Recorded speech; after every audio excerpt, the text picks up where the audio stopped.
Hey, it's Seth from Pages and Panels, and today I am super excited to be talking with Keith Arem and Chris Yates. Keith has an exciting comic book coming out, and I know Chris is helping with the coordinating of the Kickstarter and with the actual graphic novel itself. So a little bit about Keith. Keith is the creative director and president of PCB Productions and brings over 20 years of interdisciplinary experience to his work in film, music, new media, and AAA video games, including Call of Duty Black Ops, Call of Duty Modern Warfare. And Keith has recorded and produced over 700 commercial releases for clients such as Nintendo, Disney, Microsoft, and many more. Keith directed his first film, Phoenix Incident, and has produced several graphic novels such as Ascend, Infex, and Dead Speed, and The Exiled. And his newest title, which is on Kickstarter now, Frost Road, is set to, I think the deadline's what, in like 3 weeks at this point, as of this recording? Yeah, it's going to be on April 8th or 10th. I think it's right there. Awesome, perfect. So this is a graphic novel which is coded as apocalyptic horror, psychological survival, kind of in lines with The Last of Us, A Quiet Place, and Silent Hill. So, wow, impressive background, Keith. Thank you, I appreciate it. Yeah, when you read it like that, I was like, oh wow, I've been like working my whole life. Yeah, and that's a trimmed down version of your intro too. So it's not even like the full list that I know Chris sent over. I had to cut it down a bit so I wouldn't be going on for too long. I do enjoy my work. Awesome. Well, let's just jump right into it. So let's talk love of the medium of comic books. So how did you specifically get into comics? With your background in film, was it something that existed beforehand, or was the sequential art and the love of it that arrived sort of after you kind of got into the field? I've always loved graphic novels and comics. I was a huge fan of heavy metal and seeing all these different artists, especially with the high-end artwork. And then there was this amazing book with that Grant Morrison and Dave McKean had done that was Arkham Asylum 20 plus years ago to maybe 30 years ago.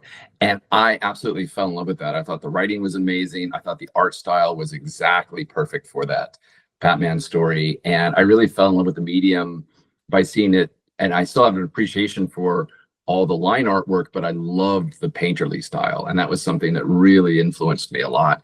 So when I did my first book, Ascend, I must have met with 200 artists just trying to get these images that I had kind of envisioned for that story until I met with Christopher Shai. And I met many, many talented artists who had similar styles, but Christopher's style, his painterly, dreamlike, but very vivid paintings really resonated with me. And so that was how I kind of got started in it. And I was always using that sort of Arkham Asylum influence for me, just to say that, you know, every panel could be a cover. And that's what I loved about that artwork. And that's kind of sort of been my go-to style for a lot of the stuff with Christopher.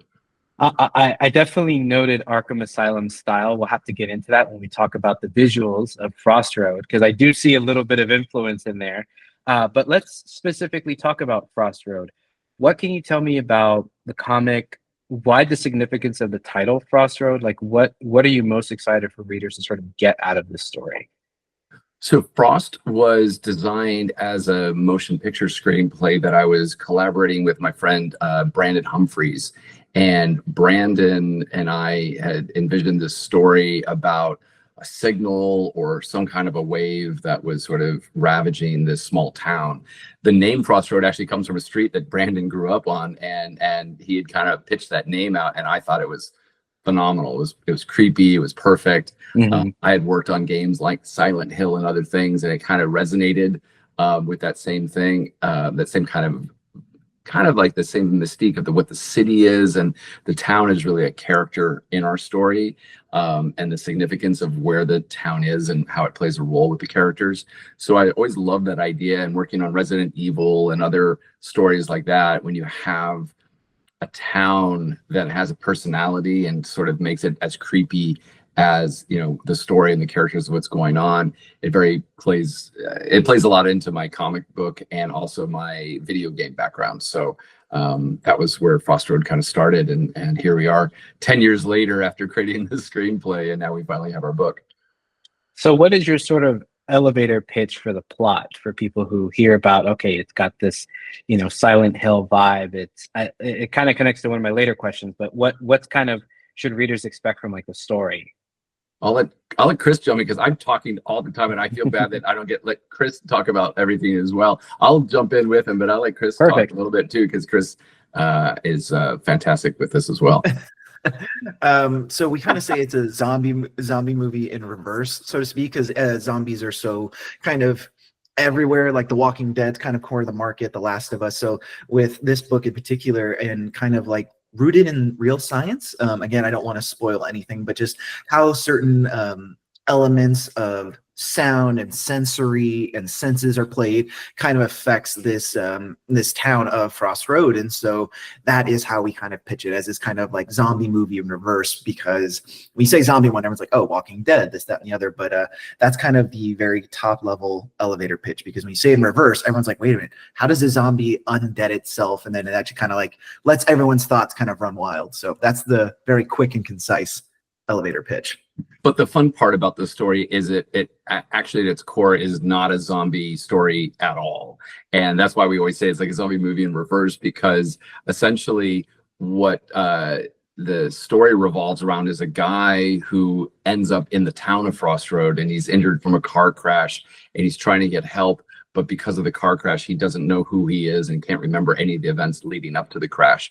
So he's kind of a blank slate, much like what we'll work with in a video game, where you have a character that kind of unknown, and you sort of, the story unfolds and the characters reveal themselves to you. And so there's this automatic distrust, not only of everything around him, because everything is new, and as the reader, we're kind of going in fresh with him. So it's a great way to identify with the character, and at the same time, not knowing if our character is a good guy or a bad guy. Right, we want to identify with the hero, but at the same time, the fact that we trust anyone in our story ends up playing a much bigger part in the characters in that. And that's why we kind of refer to it as like a psychological thriller, because each of the characters, whether they're a survivor or a victim of what's going on in Frost Road, none of them trust each other, and each of them kind of has their own secrets. And with the case of Chris, who's our protagonist, he doesn't know the secret that he's carrying. So when he starts finding these victims of what's going on with whatever these waves are that are kind of rolling through this town, that have kind of ravaged the town of Frost Road, they're a threat to themselves and anyone around them. And he can't just leave them to die in this town. So he ends up trying to get them out. And so that's why we kind of refer to it as like the zombie story in reverse, because they're not like flesh-eating, zombies that are trying to eat your brains. They're actually just these people trying to get the signal out of their head or whatever's happening to them. And so they're become incredibly violent, and so he's trying to protect them as well as themselves. And that's really where the story kind of originates. And it plays into so many of our things that we've loved growing up, and other types of films. I mean, you look at films like 28 Days Later, or even what you've seen in other zombie kind of thrillers. This relies less on the blood and the gore and more of the psychological thriller aspect of it, to the fact that there's this distrust between the characters, and it becomes an ensemble cast that all comes from different areas and all converge in this one day. So when you were putting this together, I mean, how much of it is really kind of paying homage to even stories like Night of the Living Dead? Because even in that story, you kind of have these individuals falling together into this small location. I'm assuming it all primarily takes place in this one town, or is that a spoiler in itself? No, that's actually the whole idea, is that he wakes up outside of this town and goes into town thinking he's going to get help, only realizing that this is kind of like this death zone. And once he realizes the problem and whatever is happening there, he needs to get out. And the problem is that the signal or whatever is affecting the town seems to be spreading and getting faster. And what's also happening, and as Chris had mentioned, there's a lot of science based into this. We didn't want it to be like a scientific thing, but we wanted it to be real. And one of the things that's really interesting that's happening to the characters that we find out sort of fairly early in the story is that for some reason they're missing all of the salt in their bodies. And humans are made of like 80% water and salt. That's like the biggest composition of our bodies. So when you have extreme sodium depletion, there is this madness that kind of kicks in, and you've seen this happen with different people. So I was kind of fascinated by that, like as a real plausible way of what could be happening to these people, and what's causing this. And so whatever the signal is seems to be spreading and getting faster. And what they ultimately realize is it's spreading, and it's not just Frost Road. It could potentially affect beyond the city. And so that idea is that they're the only ones inside the death zone that can do anything about this becomes sort of a ticking time bomb, not just but for themselves, but really for the planet. So we didn't want to make this big apocalyptic kind of thriller that is so big that, you know, we couldn't handle within a book. But it does have implications that are worldwide. So, and the fact that it was based on a lot of science and things that's going on in nature and in the military and other sound elements, it kind of brings it together in a kind of grounded way, just with these people that are discovering it for themselves and who they are and how they play a part in it. Now, I've heard in other interviews that this project it has had like a 10-year journey, that this isn't necessarily something new. So what can you talk about sort of that initial idea to now? How has it, in addition to like the length of getting it finally, you know, into a format where you're like, okay, people get to experience the story, but like, has the story evolved over time? Because you've had other mediums come out, you've had a whole pandemic, right, since then. So, you know, what has been the history behind that? How has the influence changed? Or is it really just more like the core of the story hasn't really changed because, like you said, there's still that human component?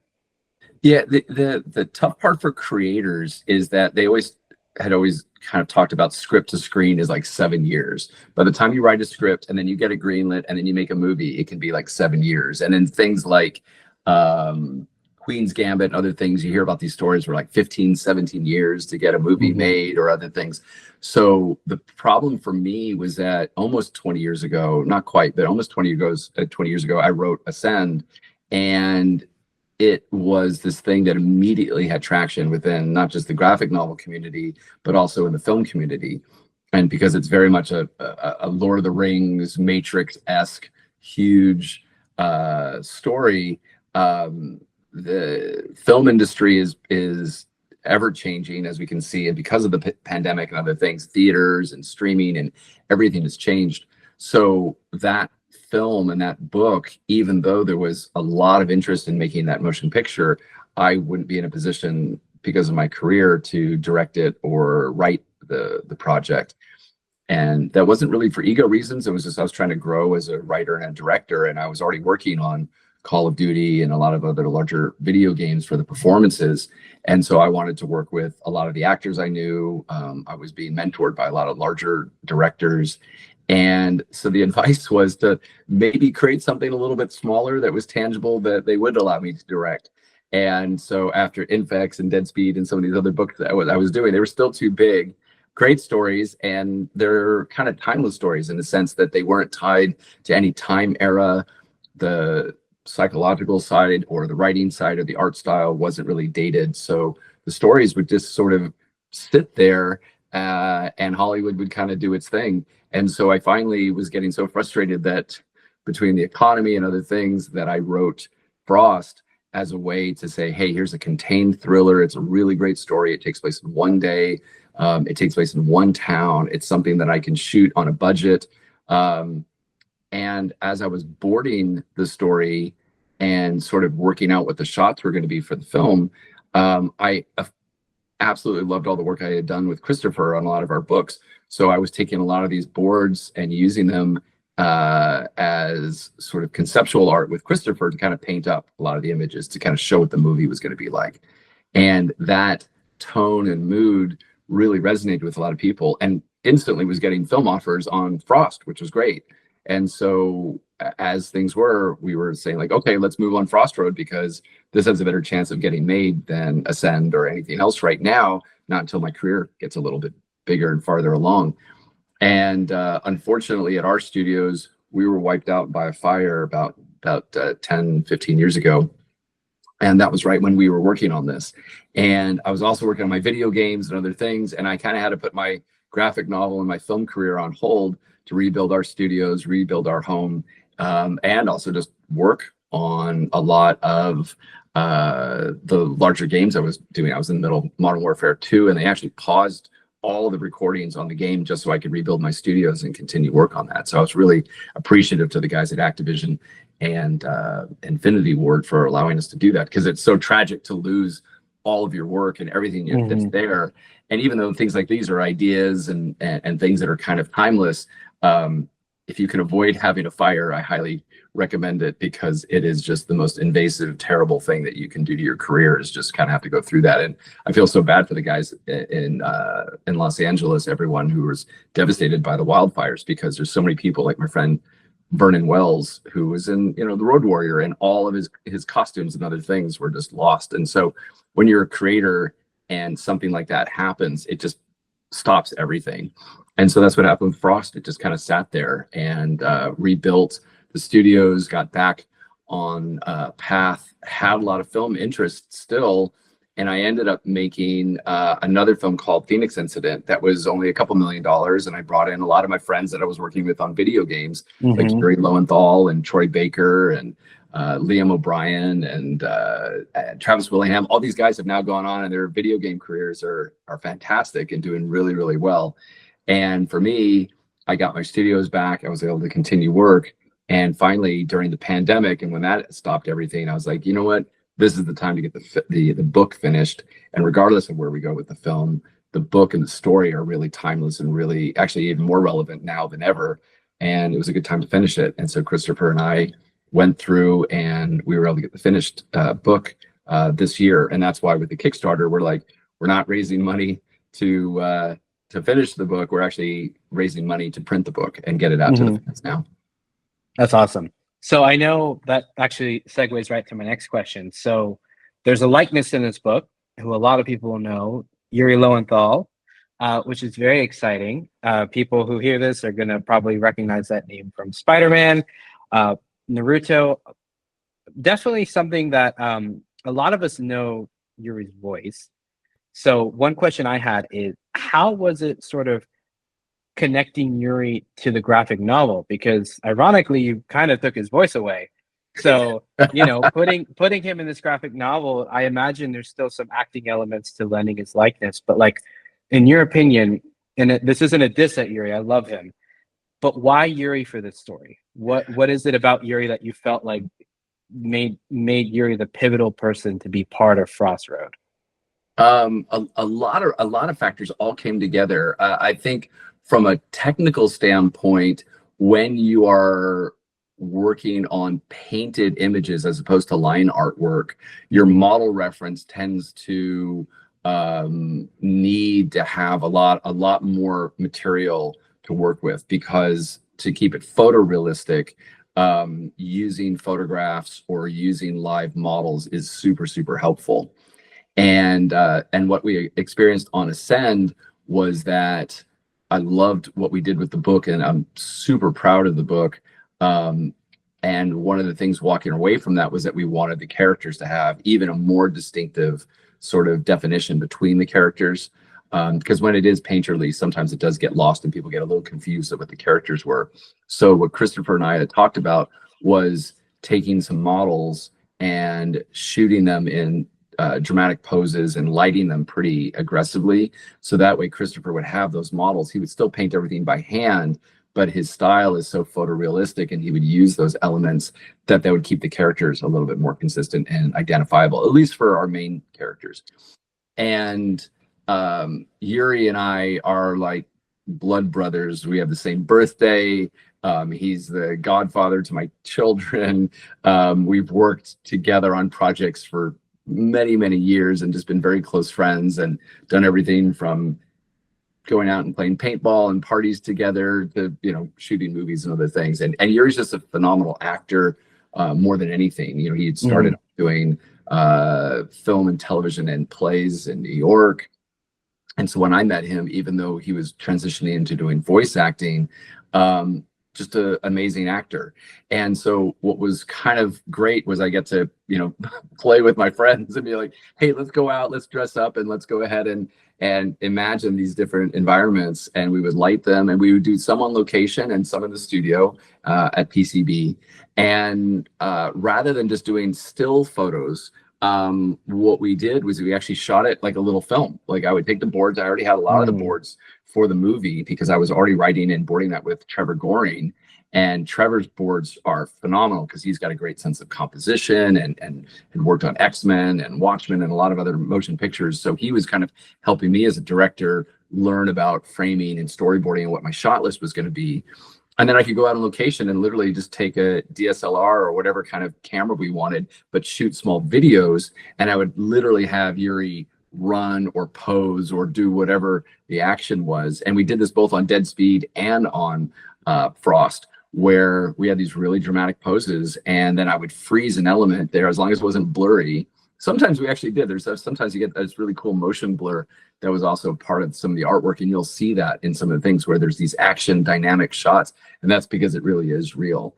And then I would give those shots that I would cherry pick and give those to Christopher, and that was helping us do that. So it was funny because as part of this campaign, I was talking to Yuri about all the different, appearances we're doing and other things. And he goes, yeah, but I didn't really act. I was just kind of a model in a pose. And I was like, yeah, but his appearance is so striking and so recognizable. And it's funny too, because one of the reasons that I really wanted to use my friends when I was doing Phoenix Incident was because a lot of these guys were voice actors and people didn't know what they looked like.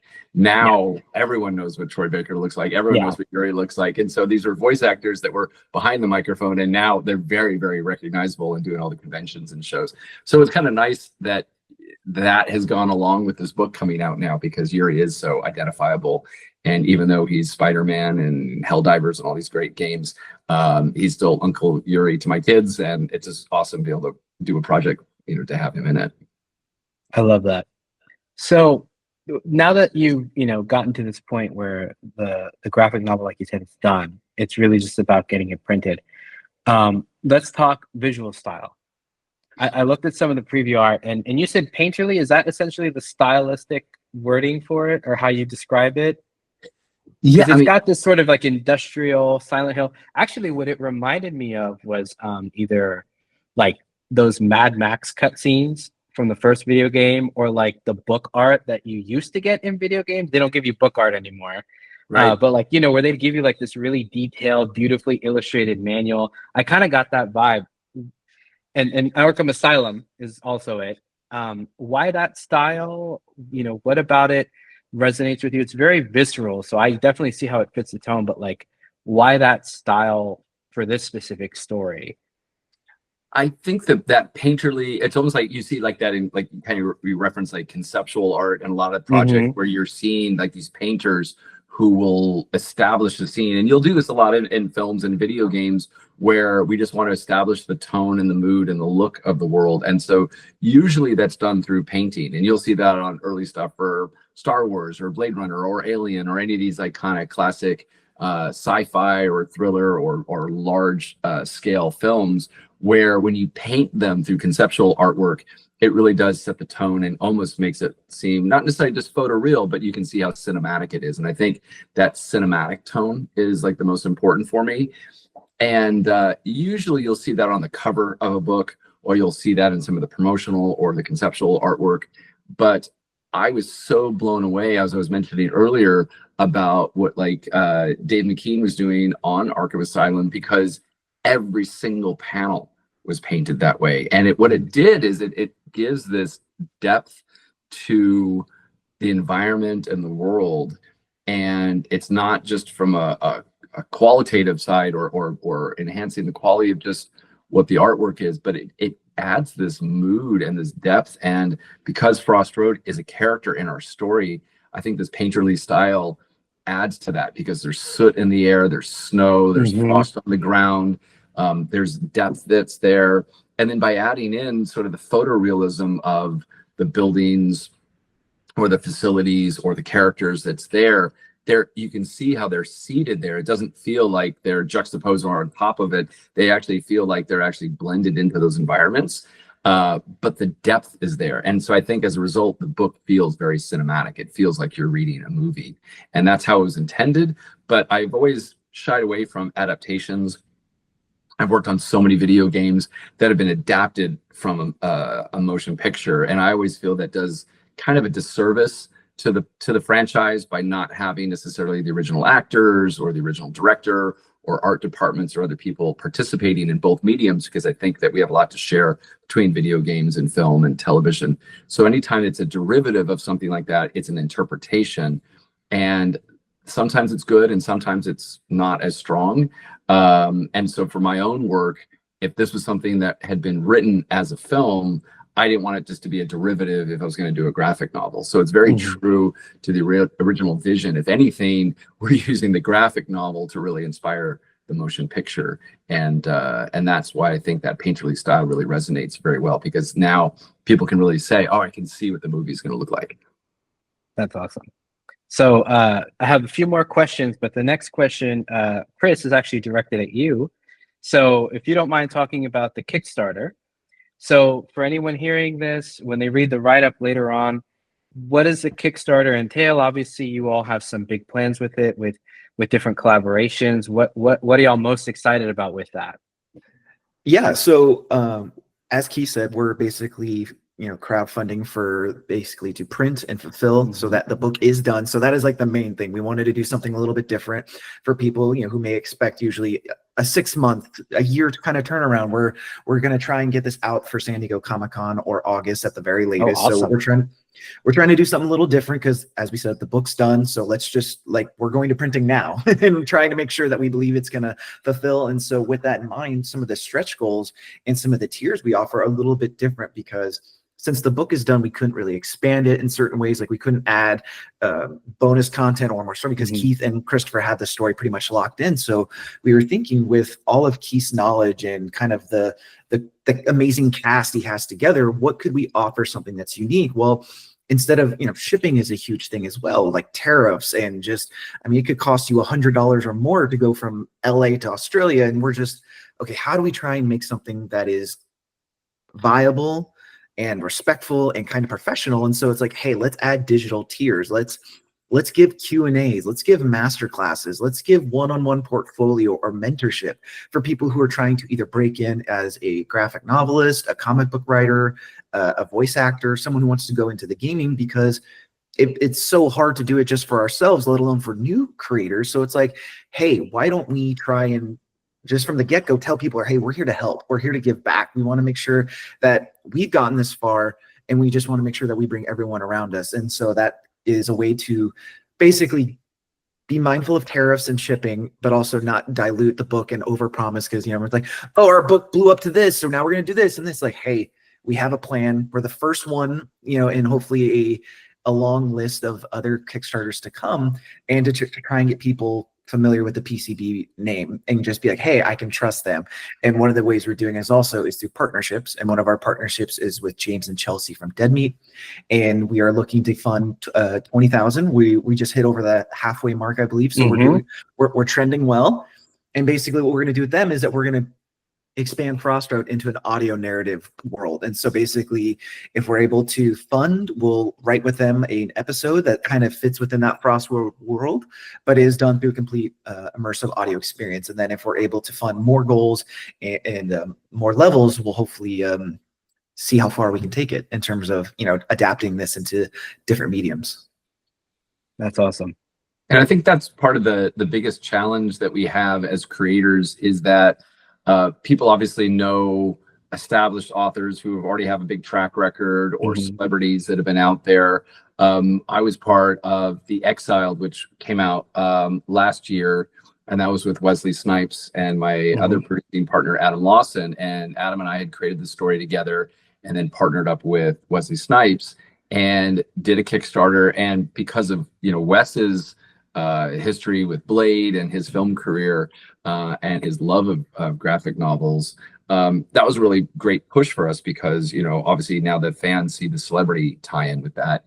And I think the challenge with us now as PCB is you kind of have to start over and say, hey, this is kind of our brand of original content that's there. And even though people know Ascend and Exiled and some of these other big stories that we've done, Chris and I, we really wanted to do something where we can give back to the community and kind of show them the history of what we're doing as creators in all these different mediums for film and video games, as well as our graphic novels. So as he said, we're seeing this as the beginning and the first baby steps towards a much longer campaign over the next few years. And I think people will realize not just the quality of what we're doing, but also the consistency. The fact that we have several other projects and properties, like we said, that sometimes it takes a while to get these things made. So I think we'll have quite a few things to be announcing by San Diego Comic-Con this year.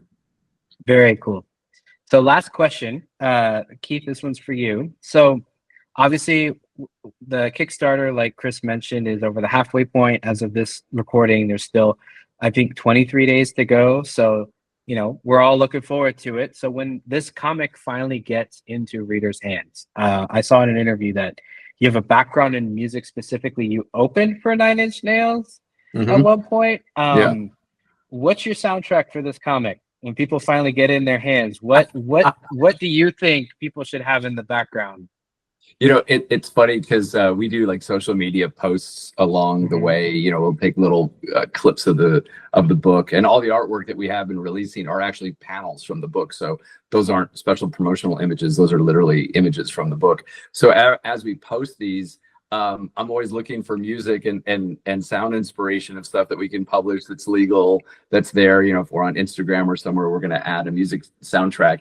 And for me, I kind of go between my history and doing industrial music. So I was in the band Contagion and Biohazard, and so we were doing all this angry industrial music, and that fits really, really well. But I also love some of the darker atmospheric stuff. So if you listen to some of Hans Zimmer's music from The Dark Knight, or the soundtrack from The Shining, especially the newer one with like Dr. Sleep, this kind of blend between like the atmospheric orchestral music that kind of has a really like dark undertone, but then combined with, you know, my love of industrial music and you know, you get Skinny Puppy and KMFDM and Ministry and some of these old 90s bands that have come back around and doing stuff. It's still timeless, and it works really, really well with the orchestral music. So, and I think that's why I got into doing video game soundtracks, because people loved that sound for games. And so a lot of people who know my video game music, even though it wasn't quite as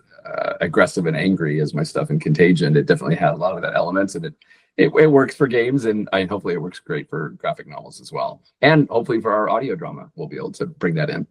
There you go. Awesome. Well, thank you all so much. This has been so exciting. I'm looking forward to the Kickstarter getting funded. Keith, thanks so much for taking time to talk with me. And Chris, thanks for coordinating this. So we'll definitely be in touch, and I look forward to seeing what's to come after this Kickstarter is successful. Yeah, come join us at San Diego Comic-Con, and we'll have some surprises for you. There you go. Awesome. Thanks for having us. Thank you all so much. Take care. Bye-bye.